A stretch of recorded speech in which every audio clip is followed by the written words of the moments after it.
Yes. I was in the film and journalism I see. Ithaca kids. The only time we meet when we party together in college town. Okay, Right. all legal partying. So, Yes. Most of them wouldn't know where Singapore is. do you think comedians might ever be a threat to national security? Between I us, would say comedians help national security because you bring the blood pressure of society down. I mean, I've always been interested in the world of politics, A lot of people might think that they serve the same purpose, which is which is provide entertainment to the public. okay. Good, you heard it first on the Rishi Report Live. Okay, this episode is brought to you in collaboration with the Ministry of Home Affairs. Enjoy. What's going on, everyone? Thanks for joining us on another very special episode of the Rishi Report podcast. Now, if you've been following the show, we've had a very distinguished series of guests come on. We've had artists, we've had scientists, we've had scholars, we've had entertainers, politicians as well. But we've never had the Minister for Home Affairs, the coordinating Minister for National Security. I know I tried very hard and eventually we have him in the studios with us. Please welcome Minister K. Shanmugam. Thank you, Rishi. Good afternoon, sir. Thanks for joining me. I noticed a dip in your voice when you mentioned politicians. Oops, you picked up on that, huh? Very good. No, I mean, I've always been interested in the world of politics, but, I think it's always at odds with my career as a comedian. They seem to serve different purposes. A lot of people might think that they serve the same purpose, Which is? provide entertainment to the public. Okay, good. You heard it first on the Rishi Report Live, okay? Do I refer to you as Minister Shanmugam? Is that okay? That's fine. Okay. I've Because been referred worse things. I know. I cannot say that on camera. Okay. But you actually, you know what? That might be an interesting segment. If at some point you are reading all the mean tweets that people have said. I went to no time. I know. You see, that's the thing. I know you are very busy. And because of that, it means a lot that you've made time to come and speak to us here. I paraphrase a little bit, but I watched a recent interview of yours saying that before you go to bed every night, one of the things you think about is how to make Singapore survive every day, how to ensure its existence and its survival every day. Is this a fact? Is this something you truly have that's a responsibility you feel for yourself? Yes, at two levels. I mean, if you look at my job, it's to make sure that internally we are secure. And through the day, the different things that come on my table, I look at it in a framework of laws, potential incidents, actual incidents, how to make sure that we reduce the security risks for people. Right? So it's not the total aspect of keeping Singapore safe.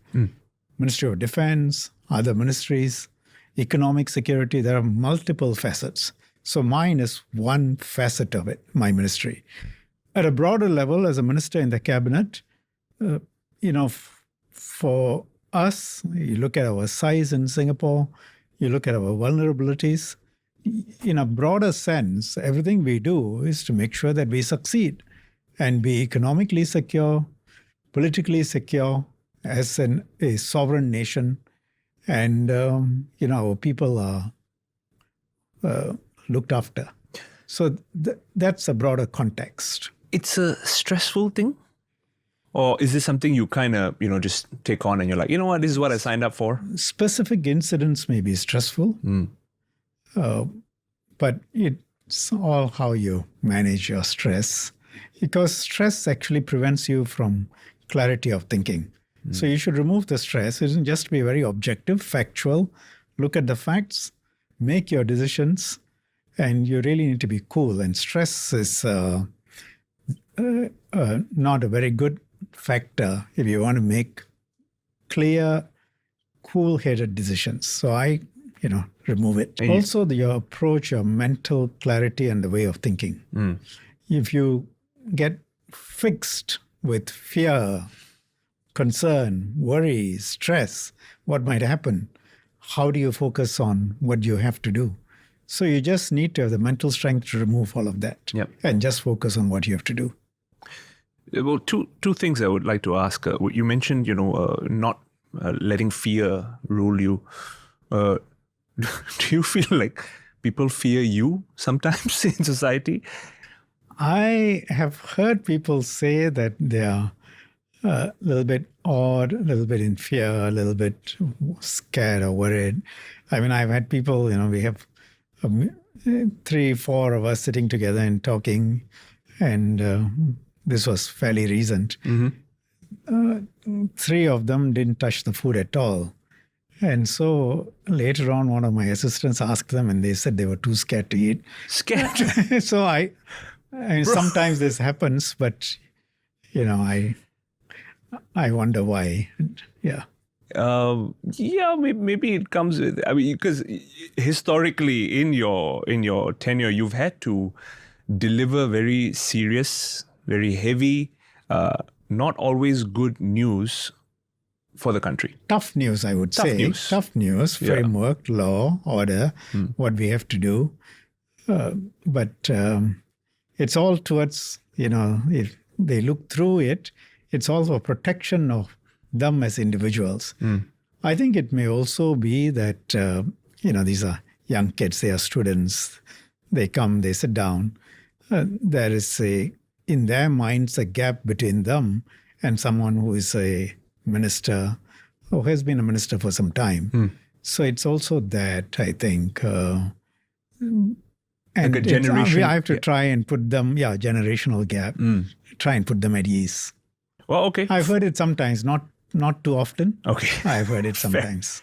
What's the deadlifting record right now? The public wants to know, sir. I know you've been active in it. I know you've been doing a lot of work. The record was some time ago, 125 kilograms. I have been trying to get back to that, but, work has been not very supportive of continuous training. I mean, there's a lot of things going on that require your attention, I'm guessing. Yeah, so can you all stop this nonsense so that Min can go back to training? You all are taking him away from his training. Actually, they're not them. It's the rest of the world. Okay. There's a lot of challenges. Singapore is fine. Okay. It's the rest of the world that creates problems, and that then impacts on Singapore. Are we okay right now, given the current situation? There's been discussions about, for example, the increase in energy prices. There's been, at the petrol pump due to the war, due to the closing of the strait. Is that something that's keeping us up? We are 728 square kilometers. You drive from Jurong to Changi, how long does it take you legally? You drive from Woodlands to Shenton Way, how long does it take you on the expressway? That's your country. You import everything, food, oil, gas, everything, right? We are one of the most successful economies per capita in the world. And even in actual size, we are number 3 in actual economy in ASEAN. Right? Our economy is bigger than Malaysia's. It's bigger than that of Vietnam, Philippines. They have 100 million population. They have 300,000 square kilometers, some of them. Malaysia has more than 300,000 square kilometers. So we have built our economy on brain power, human resources, education, primary health care, training our people, having rational economic policies. But the world frequently interrupts because we make our money by trade. So what happens in the Straits of Hormuz cuts off 20% of the world's gas supplies. It's companies have started declaring force majeure. So a substantial part of our supply is disrupted. You then need the flexibility to go and get the gas, the oil from other places, right? We are one of the largest refiners of oil in the world. So you need to do those things, but of course the pricing is then different. Yep. And you don't know how long this is going to last. Now, that means fertilizer prices are affected because of, oil and other byproducts of the shortage or cutback in the flow of oil. Food prices, what is the impact? So these are just two very obvious and basic, but there are a whole series of other impacts on supply chains. So yes, it's time. It's been some time. We have been looking at it. We're looking at it doesn't mean looking at it only. We have been making decisions. Yep. And we're moving. Yeah, it's a time of intense activity. But as a country, the key that has seen us through everything is clarity of policy making, decision making, long range as well as mid range thinking, and a united people. As long as we have that, we will see through. United people. That's an interesting, important segue into some of the things that I'm hoping to request your input on today. Now, there have been world events, so even before this conflict came up. Last year, 2025 was quite a serious incident taking place in Sydney at the Bondi beach. You had some important views on it, which I'm just trying to understand how this incident took place and what the role of online extremism was in it. I'm not an expert on the Australian situation per se, but broadly what I've observed, say, I'll make a distinction between, say, the Western approach, as in Western Europe, US, Australia, New Zealand, and our approach, because I've had to look at that. I would make a few points. Yep. One, having a police force like the Internal Security Department and having a framework of laws that allows us to intervene very, very early. The laws, as I understand it in Australia, in Western Europe, don't allow you to intervene in the way that we can and we do. For them, it won't be acceptable. May I ask why? Is it a privacy issue? It's not so much a privacy issue. It's philosophically the concept of, in Singapore, the Internal Security Department can determine you to be a threat to national security. Come to the minister and I can sign the order for detention. I see. So, they bring it to you, this case. They bring it, yes. And you review it. Yes. And you go, okay, this is fair for us to make an early intervention. Yes. And then cabinet is notified. Right? My decision can be subject to review by a panel headed by a judge and ultimately by the president. But, this process of detaining without a trial on an order of a minister, I think many Western countries would find it very difficult to accept. So our people have accepted it. We have explained it. They've seen the results. They've seen how it keeps Singapore safe. Of course, if you abuse that power, then this is a highly literate, educated society, and they will know that you're abusing the power.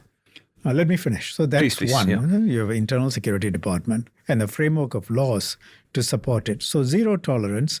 The moment you start going, thinking about fighting in these foreign places, doing things, putting on a uniform to fight or joining a fighting force, and you take a few steps towards it, or you take some steps towards doing an attack in Singapore, the Internal Security Department has the powers to move it. I don't think that's available elsewhere. Second, I take a very tough view. We take a very tough view on hate speech. If you look at many societies, there is a cleavage, a division between the in-group, out-group. In-group is usually the majority. The out-group could be minority or series of minorities. And the minority can be defined by race, skin color, or language, or religion. And when they do that, out-group, in-group, the out-group is dehumanized regularly. These guys are A, B, C, like what Hitler did to the Jews. And once the majority start thinking of you along those lines, you are dehumanized. they can treat you like the way they treat people who are subhuman. Then violence becomes acceptable. We in Singapore say, you want to praise your own race, your own religion, fine, no problem. You want to run down anybody else, no, as comedians, you can run down people, but not along racial or religious lines. I was actually just going to raise Okay. that point about... Just in case you're thinking. You know why? Because for the comic, right, Yeah. from a comedian's perspective, Yeah. if you are the outgroup, so to speak, the Yeah. minority... But in Singapore, even the minority, whether you're a minority, say you're Indian or Malay, you attack the Chinese along racial lines, that's against the law. The law equally prohibits anyone from attacking somebody else along racial or religious lines. Yep. So we come down very hard on hate speech. For example, you remember the Polytechnic lecturer who saw an Indian with an East Asian looking girl. Yes, I He remember got very that case. angry and he, exchanged words with him, with the couple, with the man, Indian man. That went viral. Now, this is something that probably happens on every street walk by the side of a bar in Western societies. You see a Indian or a colored person walking with a white girl, you will get comments. In Singapore, that man lost his job. He went to jail. Yep. Serious consequences. Now, it has happened to the minorities too when they do these things. So, hate speech is prohibited. Since Gaza conflict, what has happened in many countries in West, and I think in Australia too, is that gatherings, protests against Jews was allowed, and there they talked about, or they chanted many slogans. It's difficult. Once thousands of people come together, some people will shout slogans of violence. You may lose control. You Once you have can't such a big control group. what they say. From river to the sea, basically that means Israel should cease to exist. And you get many of these things coming up. Right or wrong, is one thing, but it encourages certain viewpoints on, in this case, the Jews, but it applies equally to any other minority. We don't allow that. Yep. The third thing that we do differently, I think, while I express myself as no expert on Western societies, is that we put in a lot of effort to try and bring the communities together, Yep. in the heartlands. So I would say those are the three things. So Bondi Beach is very sad, Yeah. but if you noticed, the Australian government moved very quickly after that. I should add one more point. We have very strict gun control laws. So, okay, knives we can't prevent people from having. Yep. But there is a big difference between the damage you can cause with automatic weapons and knives. Right. Australian government is I think, certainly moved very quickly after the incident. They all along had very sensible policies. But, in some parts we are different. And it's not whether their policies are more sensible than ours or ours are more sensible than theirs. It's a question of values in society. Our people are prepared to accept the Internal Security Department and detention without trial on the minister's order. Our people are prepared to accept the very tough laws that prohibit hate speech along race, religion. That's a value system. In their societies, their people, I think, were not prepared to accept this. And that's a value their society places on, say, a broader level of speech and less tolerant towards giving more powers to the government on areas like detention. So, each society finds its own balance. No, that's fair. Actually, that's a very good point. That difference is very marked, I feel, like you say, between Singapore and not just Australia, but the rest of the West as well. Did you ever face in your time or in the department's time, you mentioned the people generally accept this detention without trial as a way for the ISD to early intervene any kind of threats. Did you ever face any pushback from citizens or even from the department? I think there has been general acceptance. It doesn't mean that there are that everyone accepts. There will always be people who will not accept certain laws and whatever policy the government comes up with, be it in transport or healthcare or security. You must assume some people will not accept it, like it. That's, in an open society, they will express their views. But I would say a broad majority of Singaporeans, in fact, an overwhelming majority of Singaporeans, accept our legal framework.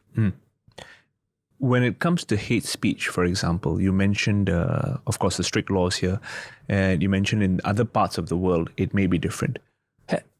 It's a bit maybe personal, but because I'm going to share a personal story, but have you ever in your travels encountered any kind of negative speech towards you for being different or being the other in the places you've been working? Just curious here, because I'll share my experience post in 9/11. I think it's relevant here. Yeah. I think post 9/11,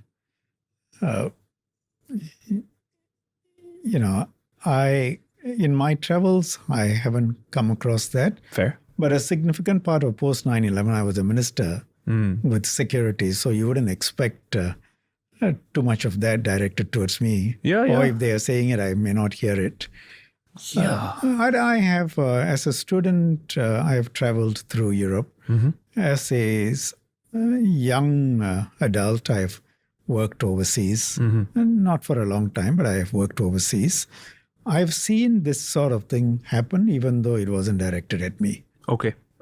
Well, I'll share a story because I went to the US around 2006 or so for an exchange program in New York. I was in a town called Ithaca. And at this very nice place. Beautiful place. Yeah. I mean, but I was not in the Cornell side because that's the intelligence side. Yes. I was in the film and journalism Ithaca kids. The only time we meet when we party together in College Town. Okay. Right. All legal partying, sir. Yes. I mean, with all full disclosure. Okay. Yes. Never try anything funny. But there was one day I was on my way to a film festival, and at that time it was winter and I had grown out a beard. Yes. And there were some students on the bus who started pointing at me and calling me Osama. Yes. Literally. And then the conversation started. Are you from Pakistan? Right? And in this moment, these were like big kids and all that. And I was like, oh, either I'm going to get hammered today if I talk too much. And then I said, in a make or break moment, I said, no, I'm not from Pakistan. I'm from Singapore. And by the way, that's not where Osama is from. And then they were like, whoa, this guy. So I escaped. I escaped getting my... Most of them wouldn't know where Singapore is. Yeah, so I guess this links to a little bit of the question, when we talk about protecting everyone's equal rights, right? Regardless of who the in-group is or the out-group is. We try and prevent that in-group, out-group conversation or mindset. Yeah. You mentioned the role of the ISD in early intervention threat assessment. I'm going to bring out another case. This was about a 15-year-old girl who, based on the investigations, had plans of going to marry an ISIS fighter. You remember this? Yes. I think this again, it was a case that happened last year. What happened here, and what was the role of ISD in preventing this from turning into any kind of catastrophical issue for Singapore? In some ways, what happened here is unfortunately something that's happening fairly frequently. Okay. This girl, like many other young people, goes online, and she then comes across material which is inflammatory. She believes what she sees. And she then feels herself that she needs to do something. And she says, oh, well, Muslims are getting killed. I want to go and do something about it. And I want to join a foreign fighting force, or in this case, marry a fighter because he is dying for the religion. And that way I fulfill my duties. So that's, I mean, I'm summarizing, but often that's a kind of mindset that happens. So in the case, sometimes they want to go and fight. If they are boys. In girls, more than once, we have come across those who want to go and marry someone. Often you find that they don't automatically get into this. It's some unmet need for themselves too, psychologically. Some feeling of withdrawal, some feeling of some social issues. I'm not saying those are the primary causes, but you see a multiplicity of factors. They're not doing so well in school sometimes. They feel like an outcast. They feel separate. And they find their fulfillment in going online and getting into this mindset. Not all the time. There are some perfectly, apparently well-rounded individuals who also go like this.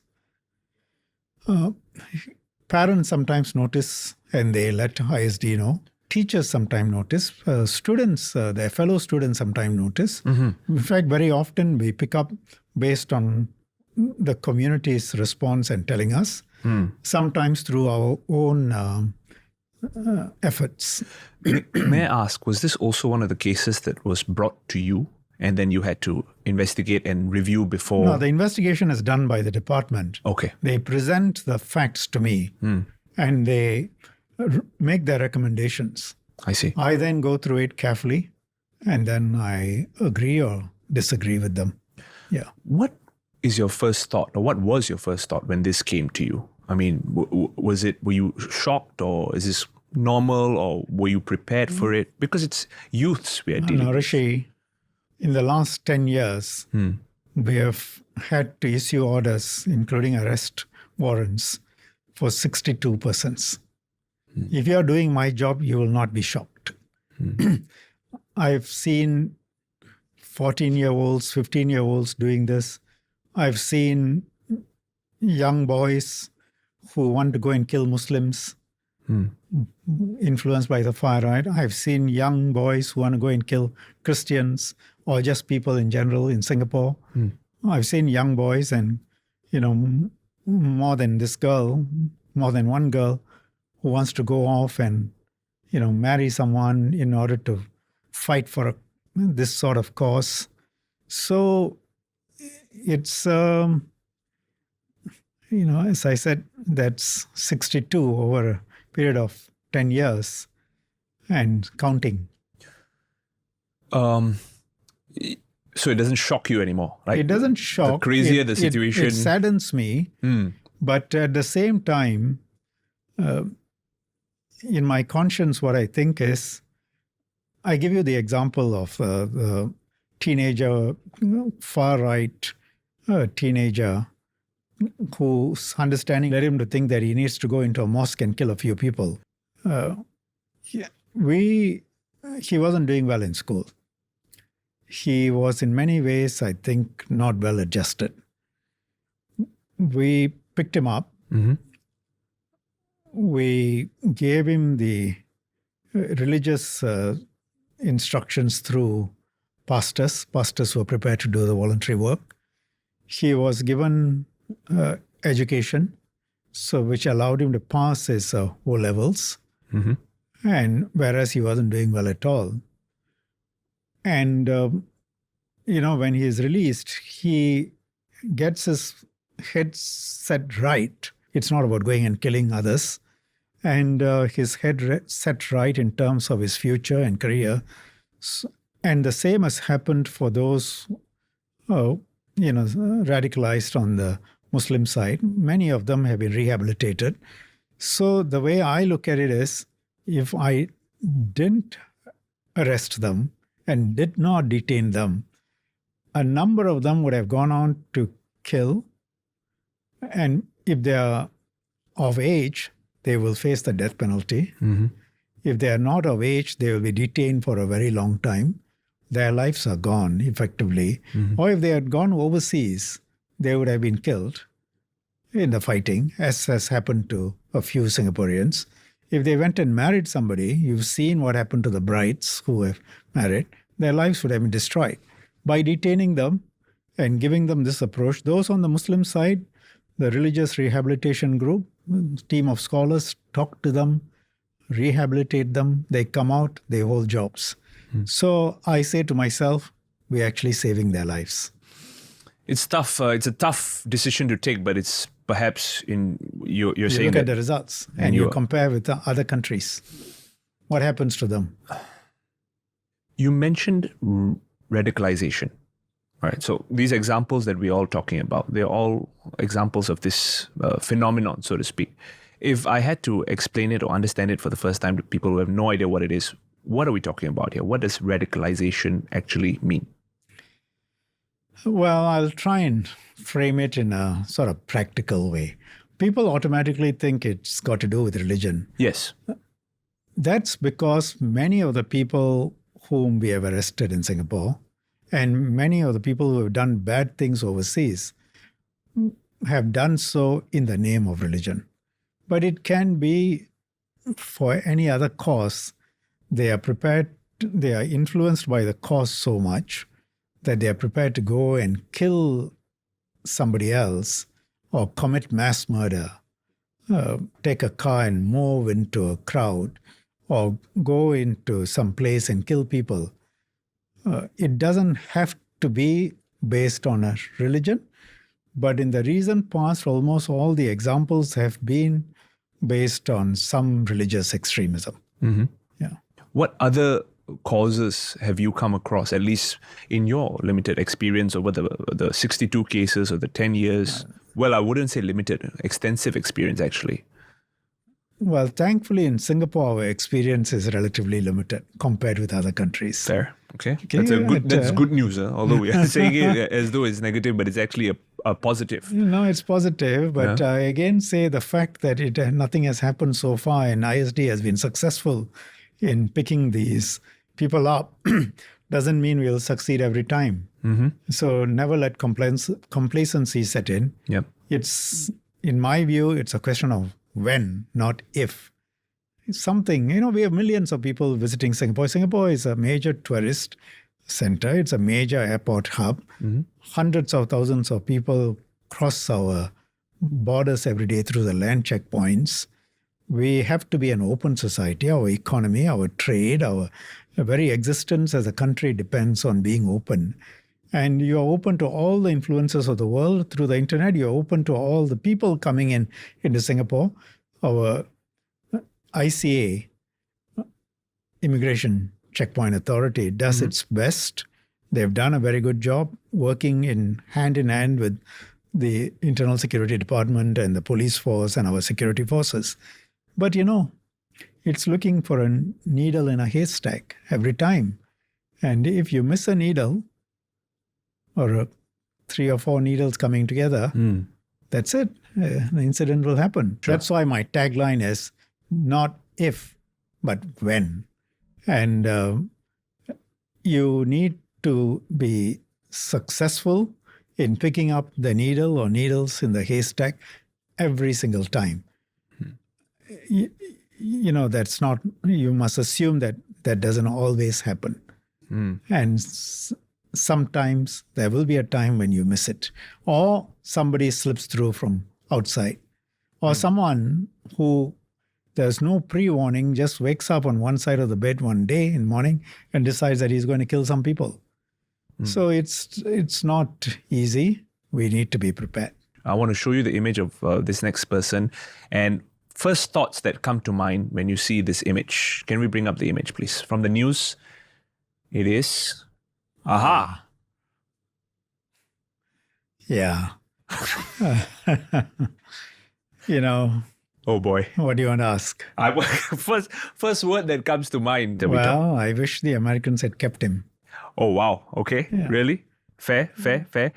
So this case of Amos C, for those of you who are listening in, if you can't see the visual, this was a case of a young person who was committing some offenses, but I'm trying to understand, would this be something you call radicalisation as well? It's not what we would call radicalization. It's a case that, we dealt with within the framework of our laws. And it's a case where a tremendous hypocrisy was shown by some media in the West and some of our own people who like to think of themselves as intellectuals and reflexively, whenever someone says something that they think is anti-government, reflexively, that person, it must be right, and we must support him regardless of what he says and what he has done, without perhaps trying to be objective about it. What was he charged for? He used 4-letter words to describe Christians and Muslims. In Singapore, no. He put up a very crude, sexualized image of Mr. Lee Kuan Yew, pornography. So he was charged for those sorts of things. Nothing to do with being pro or anti-government. Those are our laws. We have charged others. We will charge him. We will charge in future too. But, he's a great human rights case. So you had the New Yorker intervene to say Amos is, and I quote, is exactly the kind of person you would one day want, maybe even running your country, Singapore. Wow. I would like to know what the New Yorker now wants to say, and if they have any sense of decency to come back and say they got it wrong. We had a Singaporean who quite well known, who thinks that he, considers himself an intellectual. And I quote, Amos, he exemplifies all the qualities we want to teach our children, and that he has all the traits we want in our youth. Others jumped in. This brilliant young man, we are persecuting him, we are preventing his rights of free speech. And he was given asylum in the US because from quote unquote repressive Singapore. Human Rights Watch, ever ready to jump in, said Singapore government had gone to extraordinary lengths to restrict his free expression of rights. Now, a few years later, they are sending him back from the US. Now, hypocrisy has many shades, as I said in a Facebook post. The Department of Homeland Security puts him on its website as the worst of the worst criminals, aliens. And what was he arrested for? He has been arrested, for different things. But the last time, as I understand it, for grooming a 14-year-old girl, seducing her, soliciting, luring her, distributing her photographs online, getting naked photos or asking her for naked photos, and so on. He was in 2021 sentenced for 6 years jail there, and then he was granted parole halfway, and then was taken back in for breaching. I just wish they had just continued to keep him in the US. But, they've decided now, they've changed their mind, and they're sending him back. We will have to deal with him according to our laws. But it shows you we apply our laws fairly, evenly, and it's people who try to give it subjective descriptors and try to paint the government's actions as a repressive government that, affects free speech rights. What free speech when you want to use 4-letter words on Christians and Muslims? Whether Christians or Muslims or any other religious group or any other group defined by race or, some sort of a character, we will deal with it. And our laws are clear. But he was never on the list of a threat to national security. No. It's just a boy with very bad behavior. But, my only reaction to him coming back is the Americans, city on a hill, their democracy, they believe in free speech. Why not just keep him since they gave him asylum? Yeah. But now he's become Singapore's property. No, not quite. People are property problem. Singapore's issue. Well, let me ask this question because we were having this discussion about saving youths from radical issues.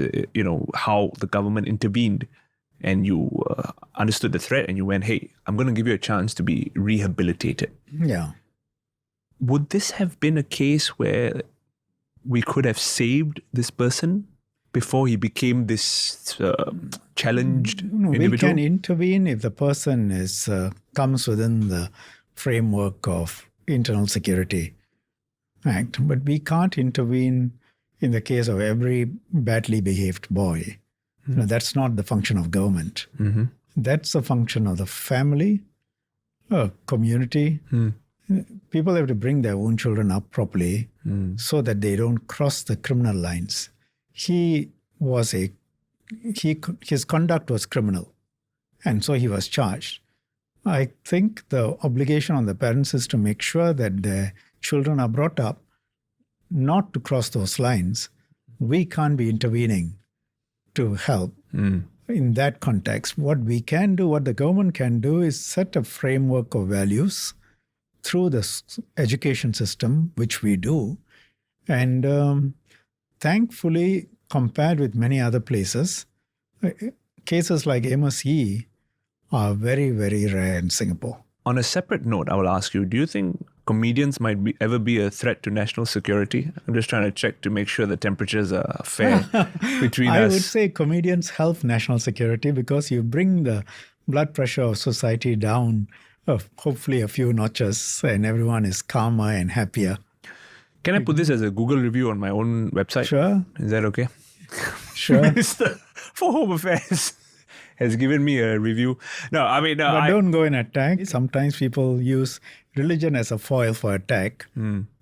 Just stay away from that. Fair. Don't worry, all our major shows are vetted by IMDA. You have to go through a process of telling them what you're going to do, and if it is seriously crossing red lines, they will tell you. They will either not allow or they will give you a classification. Exactly. That's how we've been doing our work for the past 15 years.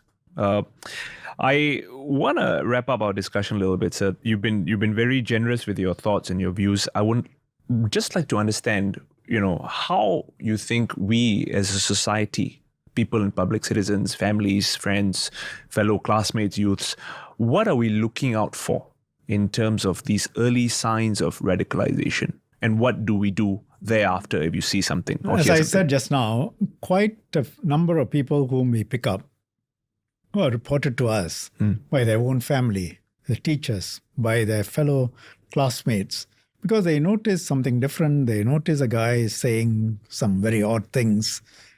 Parents notice that, spending a lot of time online, perhaps looking at stuff that is violent.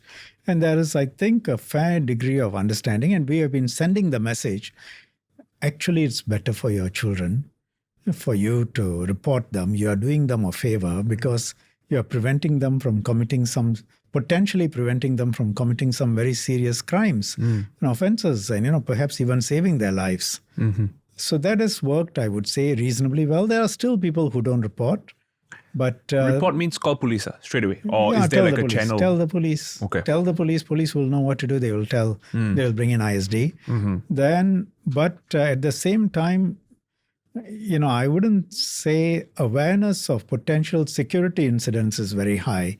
We have been having our SG Secure movement. We have been trying to, get our people to understand that it's not just the police and internal security department that has to look out for security threats. Yep. Every one of us has a part to play. If you walk past a public place and you see a suspicious parcel, please keep your eyes and ears open, alert, and report. We did a blind test.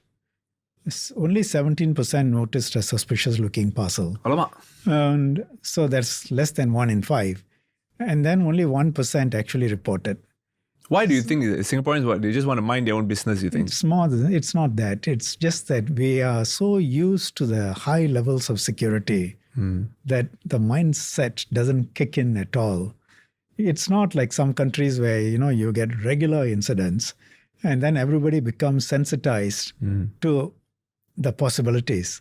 Yep. In Singapore, it's me and the government saying, hey, this can happen, this can happen, this can happen, this can happen. And Singaporeans like, won't happen. No, it hasn't happened, right? Won't happen. We have been saying this for more than 10 years and nothing has happened. So nothing has happened. Doesn't mean it won't, right? Doesn't mean it won't. Doesn't mean that they think, government is not telling the truth. But it's not in the frontal end of their thought process. It's not in the center of the consciousness. Do you think, based on your interactions, for example, I know you went to some schools as well during Total Defense Day to kind of see what the youths are thinking a little bit about in terms of defense, in terms of the threats. Yes. In your interaction, do you feel like there's a sense of complacency, or is there a sense of maturity? No, the schools are trying to do their best, and they're doing a very good job. The kids, I put it up on my Facebook post too, came out with various reports, what they thought were the issues, what can happen when, something serious happens. So they are doing, government, we have helped set up these religious harmony circles in every constituency, because it's not just trying to prevent an attack. Even more important question is what happens a day after the attack.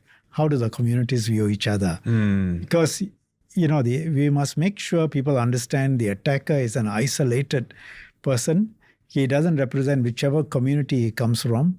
And we need to, make sure the ties between the communities don't rupture and we don't start looking at each other with suspicion. So there's a lot of work to do.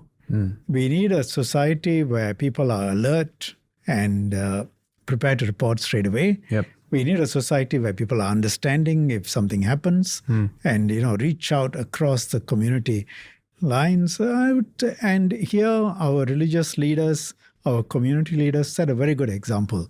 For example, this year, during a session with the religious rehabilitation group, just at the start of Ramadan, you had the chief rabbi of Singapore send a message. He was away, so he couldn't attend. His assistant was there physically.